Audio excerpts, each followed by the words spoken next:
आम्ही सारे ब्राह्मण आणि ब्राह्मण व्यावसायिक पत्रिका गेल्या 20 वर्षापासून पुण्यातून प्रसिद्ध होतं. या मासिकाच्या निमित्ताने ब्राह्मण चळवळीमधल्या अनेक मुद्द्यांना स्पर्श करणं, अनेक विषयांचा उहापोह करणं, चर्चा घडवून आणणं हे प्रामुख्याने काम आहे. ब्राह्मण समाजाच्या आणि कुटुंबियांच्या उन्नतीसाठी आपण सगळेजण मिळून काम करतोय. आज एका वेगळ्या विषयासाठी ही मुलाखत आहे. ब्राह्मण समाजावर झालेला अन्याय 1948 पासून जे घडलं, महात्मा गांधींचा खून झाल्यापासून ब्राह्मण समाज हा टार्गेट केला गेला महाराष्ट्रात, जो आजही होतोय. या सगळ्या मागची पार्श्वभूमी आपण जाणून घेणार आहोत. या 1948 चा अग्नितांडव जे आम्हीच प्रसिद्ध केलं, या पुस्तकाचे लेखक आणि ज्येष्ठ शेती तज्ञ असलेले शेतकरी आदरणीय रंगा दातेकर. नमस्कार. आजच्या या मुलाखतीमध्ये आम्ही सारे ब्राह्मणच्या चॅनल मधनं मी आपलं स्वागत करतो. थँक्यू. तुमचं वय आहे 87. हो. आणि मी आता जे म्हटलं त्याच विषयाने मी आपली सुरुवात करतो. तुम्ही हे 1948 चा अग्नितांडव नावाचं पुस्तक प्रकाशित केलं. बरोबर. 4 वर्षापूर्वी हो आम्हाला तो मान मिळाला. तुम्ही आमच्याकडे आलात आणि हे पुस्तक झालं. त्याचं श्रेय खरं तुम्हाला आहे. आणि नुसतं श्रेय नाही तर ह्या 1948 च्या अग्नितांडवामध्ये प्रत्येक पान आणि पान वाचताना हे पुस्तक मित्रांनो वाचवत देखील नाही आणि सोडवत देखील नाही.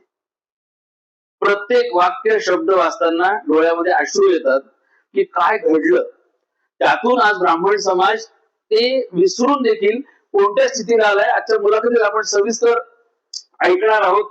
मी रंगा दातेंकडनं सगळी माहिती घेणार आहे आणि आपल्यापर्यंत ती पोहोचवणार आहे. मी ह्या पुस्तकाच्या निर्मितीबद्दल काय नेमकं तुम्हाला वाटलं की हे पुस्तक प्रकाशित करा ते आधी सांगा. वस्तुस्थिती अशी आहे की ब्राह्मण समाज हा जास्त करून शहरी समाज समजला जातो. परंतु काही वर्षांपूर्वी ब्राह्मण समाजाला जी शेती दान म्हणून मिळाली ती करण्याकरता काही लोक उत्तेजित झाले आणि त्यांनी शेती सुरू केली. आमचे आजोबा जे कोकणातून बारामतीला आले आणि तिथे त्यांना पांडुरंगाच्या पूजेचे भिक्षुक म्हणून त्यांना ठेवलं गेलं आणि त्यांना 25 एकर जमीन बारामतीकरांनी दान दिली.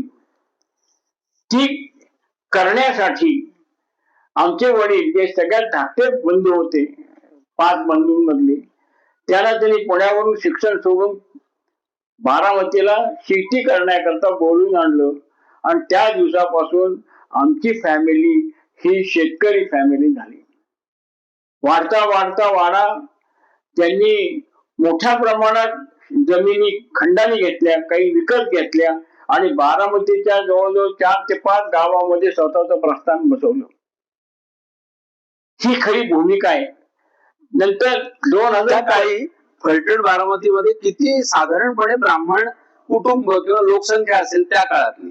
बारामतीमध्ये मोठ्या प्रमाणात गाव मोठे आणि त्यामुळे मोठ्या प्रमाणात ब्राह्मण संख्याही आहे. त्याचप्रमाणे फलटणमध्ये राजाश्रय करता खूप ब्राह्मण समाज आहे. या दोन्ही गावांमध्ये ब्राह्मण समाज मोठा आहे आणि त्याचा नकळत फायदा दाते कुंपणाला मिळाला. कारण सगळ्या ब्राह्मणांना थोडीफार जमीन मिळत होती आणि ती खंडाने त्यांनी दात्यांना ब्राह्मण म्हणून दात्यांना दिला असं म्हणू आपण.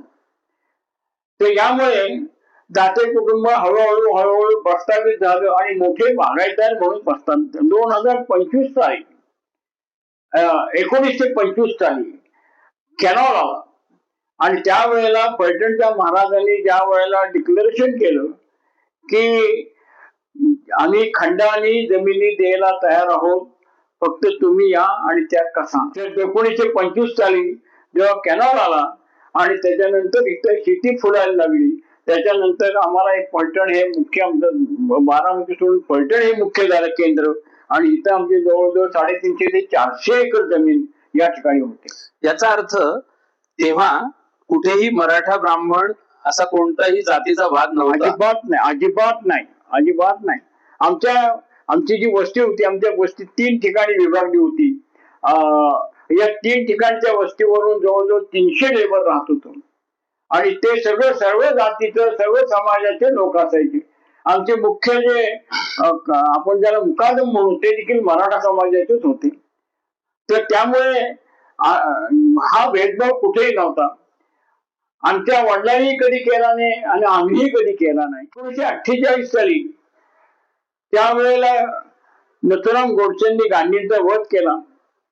त्यावेळेला नथुराम गोडसे हे ब्राह्मण आहे. हे त्या काही टीव्ही नव्हता, टेलिग्राफिक किंवा टेलिफोनिक हे पण फारसं विस्तीर्ण झालं नव्हतं. तरी देखील एका दिवसामध्ये ही बातमी सर्व महाराष्ट्राच्या ग्रामीण भागात कशी पसरली हे अगोदर केल्याशिवाय होणार नाही. त्यामुळे एका दिवसामध्ये महाराष्ट्रातील ग्रामीण भाग हा ब्राह्मणाच्या विरोधात उठला. कारण परिस्थिती अशी होती की स्वातंत्र्यानंतर ब्राह्मणांनी जी राघोबहारी मारली होती, इंडस्ट्रीमध्ये म्हणा, उद्योगधंद्यात म्हणा, ते शेतीमध्ये म्हणा, ऍग्रिकल्चर इतर भागामध्ये म्हणा, ती मराठ्यांना सरत होती आणि त्याचा फायदा काँग्रेसने उचलला आणि त्यांनी मराठा समाजाने त्याचं नेतृत्व केलं आणि ब्राह्मणांना खलास करायचं झालं तर त्यांना मूलभूत त्याचं हे मोडून काढा, शैक्षणिक संस्था मोडून काढा. बहुतेक सगळं शिक्षण संपूर्ण महाराष्ट्रातील शिक्षण संस्था ब्राह्मणांच्या ताब्यात होता आणि त्यामुळे एज्युकेशन फार चांगलं मिळायचं. आणि हे सगळे तोडून काढा, शेती तोडून काढा, त्यांना मारा, ठार करा, असं करून त्यांनी महाराष्ट्रामध्ये 8 दिवसात हजारो घरं जाळली, हजारो माणसांना त्यांनी मारलं, ठार केलं. फलटण मध्ये दाते कुटुंबावर पण देखील असा हल्ला झाला असं तुमच्या या पुस्तकावरनं जाणवतं. तर नेमकं तुमच्या कुटुंबावर कसं एफेक्ट झालं? आमच्या कुटुंबाच्या मध्ये फलटण मधलं हे सगळ्यात मोठं कुटुंब. जमीनदार, बागायतदार, जमीनदार म्हणल्यापेक्षा बागायतदार, कारण जमीनदारांना जमीन ते बागायत करत नाही, नुसती जमीन असते, पण बागायतदार हे गडोर कल्टिव्हेशन करतात. तर आम्ही मोठे होतो. त्यामुळे फलटण मधले जे राजकीय पुढारी होते, एक नावं घेत नाही त्यावेळेच्या लोकांची, परंतु ते राजकीय पुढाऱ्यांना हे ऐकतं चालून आलेलं हे होतं ब्राह्मणांचा द्वेष आणि ब्राह्मणांच्या द्वेषातनं उद्भवलेला हा परिणाम ते हे करणार होते. म्हणून त्यांनी कार्यकर्ते बोलवले, त्यांना राखेल दिलं आणि त्यांना सांगितलं की शिस्तबद्ध कार्यक्रम केला, अतिशय शिस्तबद्ध. घरं जायची, बाहेर पडत असलेल्या मायका माणसांना परत आत ढकलायचं. त्यांना कित्येक ठिकाणी आगीचे बंब येत होते, फलटणला ते येऊन दिले नाहीत. फलटणच्या महाराजांनी पण मोठं काम केलं होतं त्यावेळेला, की थांबवले ते खूप स्वतः फिरले होते. याचा अर्थ ब्राह्मणांवर तेव्हा जे अत्याचार झाले ते ब्राह्मणे तर समाजाने केले हे तर बरोबर आहे, पण अन्य पण मराठा किंवा ब्राह्मणाचे समाज ज्याने ब्राह्मणांना वाचवलं देखील. खूप ठिकाणी. म्हणजे याचा अर्थ सगळेच काही ब्राह्मणांच्या विरोधात होते असं म्हणता येणार नाही. तो काय अनुभव आणि त्या काळी तुमचे आजोबा, मला असं वाटतं, तर ते जरा थोडं सविस्तर सांगा. ज्या वेळेला घर जाळण्याकरता लोक आले तेव्हा आमचे मुकादम जे होते तो धनगर होता, धनगर समाजाचा माणूस होता. त्या आमच्या घरातलं सगळं सोनं त्यावेळेला त्याच्याकडे दिलं होतं आणि तो 15 दिवस ते सोनं खिशात वाढवत होता. त्यावेळेला त्यांनी सांगितलं की काका तुम्हाला आता पळायला पाहिजे, आपल्या घरावर फार मोठा मोर्चा येतोय आणि आपलं घर पेटवणारे तुम्हाला घरासकट जाणार आहे, असं आप्पासाहेबांनी सांगितलंय. त्यावेळेला आमच्या बंधूंनी गड्याचा ड्रेस केला, मुंगट बांधलं. नंतर आमच्या बहिणींनी सगळं मकर हे करून सगळी मुलं बाळ आम्ही पळून गेलो घरातनं मागच्या दाराने गाड्याच्या बैलगाडीत घालून. आणि त्यावेळेला आलेलो, त्यावेळेला त्यातला एक माणूस म्हणाला की पण हे घर बामणाचं नाहीये, हे धनगराचं आहे. तो म्हणला मला ठाव आहे, पण तरी देखील बामणाचा काटा काढण्याकरता घर आपल्याला जाळावं लागतंय. तुमचं घर जाळलं? गेलं निवार्थ जळलं, पण तुमच्या कुटुंबियांची जीवितहानी नाही. आम्ही अगोदर पळून गेलो होतो. तुमचं वय साधारण तेव्हा 10-12 वर्ष, 8 वर्षाचं असेल, पण तरी तुम्हाला सगळा प्रसंग. रिमेंबर आमची इथं डाळिंबीची मोठी बाग होती, संपूर्ण नुकसान केलं होतं. आणि महत्वाचं म्हणजे ऊस जाळले होते त्यावेळेस. दाते कुटुंबाशिवाय फलटण बारामती हा जो जवळचा एरिया आहे तिथे असंच ब्राह्मणांना खूप ब्राह्मणांचे चिटणीसांचं नुकसान झालं. नंतर इनामदार म्हणून होते त्यांचं नुकसान झालं. तो त्या ब्राह्मणांचं नुकसान झालं. परंतु सगळ्यात मोठा डेंट हा आम्हाला मिळाला. आम्ही जेव्हा फलटण मधनं बैलगाडीतनं पळून गेलो त्यावेळेला आपल्या इथं बोरावकीची वस्ती आहे, दादासाहेब बोरावकी, त्यांच्याकडे 2 दिवस राहिले होते आणि तिच्या नंतर मग बारामतीला गेले. याचा अर्थ ब्राह्मण समाजाला अन्य मराठा आणि अन्य समाजाला देखील आश्रय दिला. आणि बरेच प्रसंग आहेत की जे वाचताना खूप त्रासही होतो, क्लेश होतो, त्रास वाटतो. मला सांगा, एकीकडे हे घडलं दिल्लीमध्ये, महात्मा गांधींचा खून झाला दिल्लीमध्ये. नथुराम गोडसे हा पुण्याचा, म्हणजे त्या अर्थाने महाराष्ट्र आणि पश्चिम महाराष्ट्राचा ब्राह्मण तरुण, कारण शेवटी समाजावर येतं. पण हे सगळे जे अनुभव आहेत हे तुम्हाला गोळा कसे झाले आणि तुम्हाला एक पुस्तक छापावं असं का वाटलं? पुस्तक रूपाने काय यावं असं वाटलं? बेसिकली पुस्तक छापावं हे माझ्या अजिबात डोक्यात नव्हतं. परंतु एकदा आमच्या मित्रांबरोबर आम्ही गप्पा मारत असताना मी त्यांना सहज सांगितलं 48 ची आठवण झाली आम्हाला, कशी मोठ्या प्रमाणात ब्राह्मणांची हत्या झाली आणि अग्निकांडव झालं. त्यावेळेस त्यांची मुलगी जवळजवळ 12-15 वर्षाची होती. ती मुलगी कसला दांडो आम्हाला काही माहित नाही. तेव्हा म्हणजे इतिहास घडला तो देखील मुलांना माहित नाही, इतका तो दडपून टाकला होता. तर आपण त्याला कुठेतरी वाट्या फोडावी असं मला खूप लोकांनी विरोध केला होता. त्यावेळेला माझ्या मित्रमंडळांनी विरोध केला होता की तुम्ही हे करू नका, परत कशाला कोण काढताय. पण तो आम्ही जवळचे स्नेही सुभाषराव शिंदे जे माझ्या मित्र होते माझे, ते म्हणले काका विठा, जर काकाला मारायचं झालं तर सुभाषरावाच्या देहावरनं जावं लागेल. बघा, म्हणजे शिंदे असून त्यांचं ब्राह्मणांशी तुमच्या कुटुंबाशी किती स्नेह आहे. त्याच्यामुळे मला असं वाटतं की राजकारणामुळे किंवा आजच्या राजकीय पक्षांना जे ब्राह्मण किंवा अन्य समाजामधल्या ज्या म्हणजे राजकीय पुढारी होते, अच्छा, तरी देखील ते म्हणले की तुम्ही करा पुस्तक, मी उभा आहे, ते पुस्तक तुमच्या घराला काळी लावायच्या अगोदर त्याला मला मारावं लागेल. ब्राह्मण समाज हा साधारणपणे 48 पासून टिंगलटवाळी, टार्गेट करणं याचा एका अर्थाने बळी ठरलेला आहे.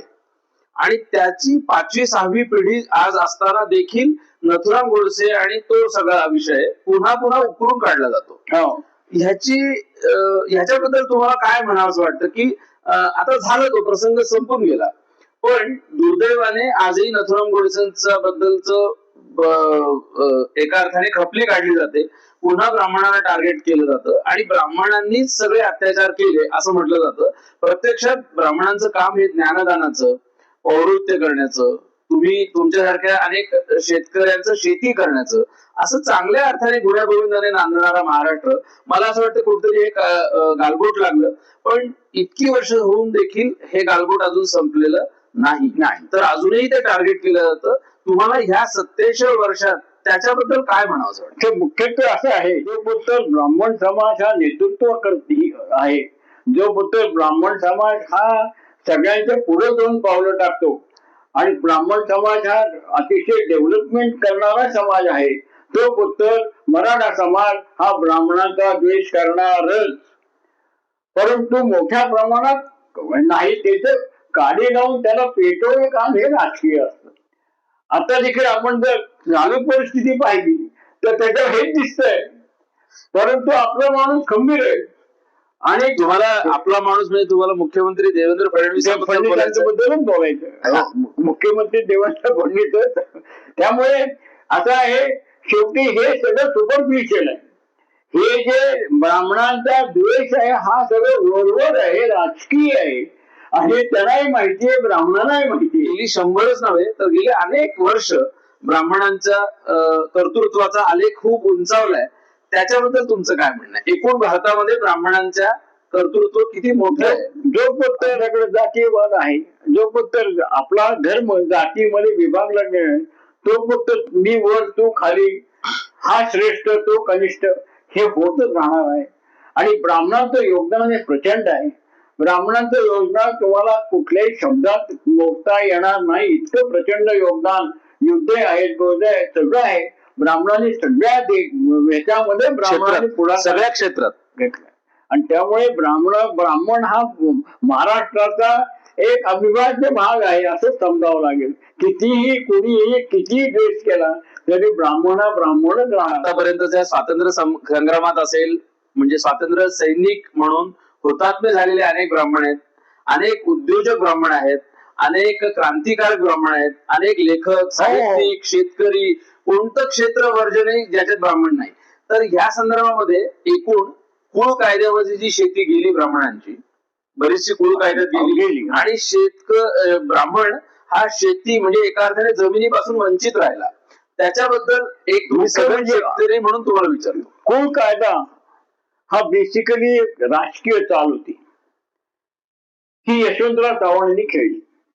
यशवंतराव चव्हाणांचं असं लक्षात आलं होतं की स्वातंत्र्य मिळालं, परंतु ग्रामीण भागाच्या लोकांना किंवा मराठा समाजाला स्वातंत्र्य मिळालंच नव्हतं. परत हे राज्य सगळं ब्राह्मणांच्याच हातात गेलं.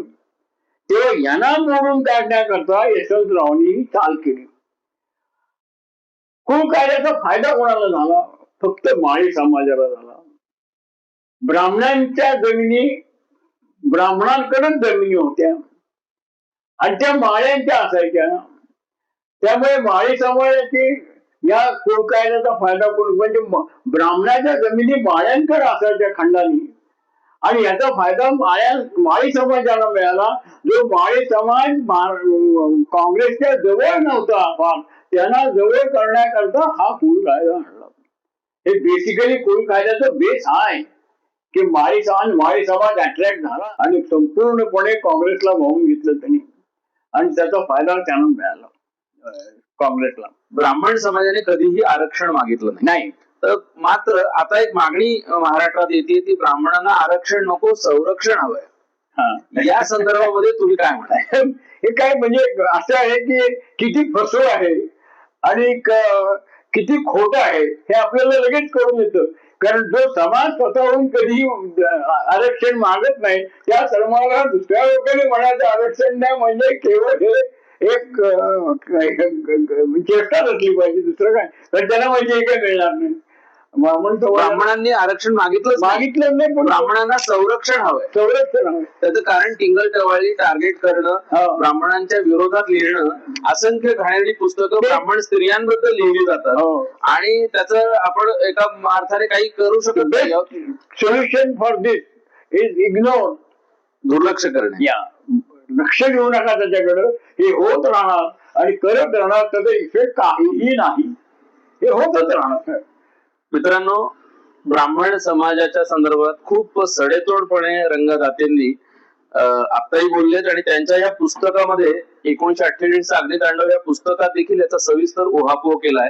हे पुस्तक हे त्यांच्या केवळ आठवणींचं पुस्तक नाहीये मित्रांनो, तर या पुस्तकामध्ये महाराष्ट्रातल्या अशा असंख्य गावांमधल्या असंख्य फॅमिलीची नोंद आहे की ज्यांच्यावर हे अत्याचार झाले. केवळ हा इतिहास आजच्या पिढीला समजावा हाय घेतोय.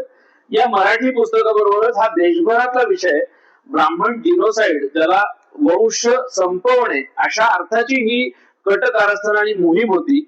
आता या पुस्तकाचं इंग्रजी भाषांतर देखील आलंय. दिल्लीच्या एका मोठ्या प्रकाशन संस्थेने याचं इंग्रजी भाषांतर करून हे इंग्रजी देखील पुस्तक आणलंय. याबद्दल तुम्ही काय म्हणाल? हे बेसिकली असं होतं की हे जे पुस्तकाने पब्लिश केलं 4 वर्षापूर्वी, त्यावेळेला खूप आनंद झाला आणि लोकांनी भरभरून साथ दिली आपल्याला.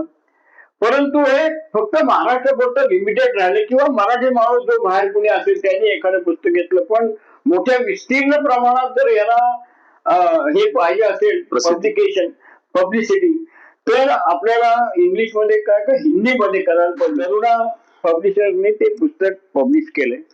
वा. या इंग्रजी भाषांतर झालं, हे पुस्तक झालं. तुम्ही काही प्रमाणात सडेतोडपणे बोलताय, तुम्हाला स्वतःला याची भीती वाटत नाही? नाही. माझे मित्र इतके खंबीर आहेत, आम्ही स्वतःही खंबीर आहोत. काय तुम्ही जर खंबीर नसाल तर तुम्हाला एक उदाहरण म्हणून सांगतो. गांधी खोडानंतर ज्या वेळेला आमची जाळपोळ झाली, म्हणजे आमची दाते फॅमिलीचं रक्त तुम्हाला सांगतो काय आहे ते.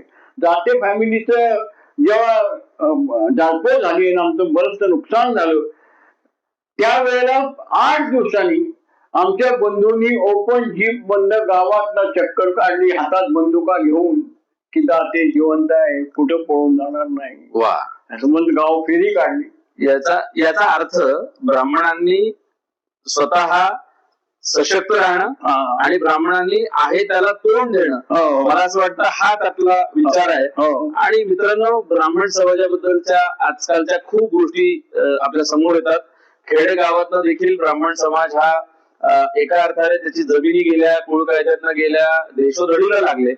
पण ह्यातनं एक मला असं वाटतं प्रेरणा घेण्यासारखी आहे रंगादातेंसारख्या दाते कुटुंबाकडनं, की ब्राह्मण समाजाने हे सगळं विसरून जाऊन काही प्रमाणात दुर्लक्ष करून आपली स्वतःची गुणवत्ता वाढवायची. आपण स्वतः सगळ्या कसोट्यांना पार करू शकू असं आपलं स्वतःचे नेतृत्व गुण विकसित करायचे. आणि फिनिक्स पक्षासारखं मला असं वाटतं आपण राखेतनं चांगलं निर्माण करावं. महाराष्ट्र असेल, भारतात असेल, अनेक चांगल्या बुद्धिमत्ता दुर्दैवाने परदेशात जातीये. मला या निमित्ताने असं आवाहन करायचंय विशेषतः ब्राह्मण तरुणांना की भारतात पुन्हा या. हा भारताचा नंदनवन पुन्हा एकदा करायचा आहे. हा सगळा समाज आपला आहे. ब्राह्मण समाज हा सगळ्या समाजात गोडवा निर्माण करणारा समाज आहे. ही भूमिका आपली ठेवून मला असं वाटतं झालं गेलं विसरून पुन्हा एकदा नव्याने हा भारत, हा महाराष्ट्र घडवायला हवा. या नोटवर आपण या ठिकाणी थांबूया. खूप धन्यवाद. आभारी आहे.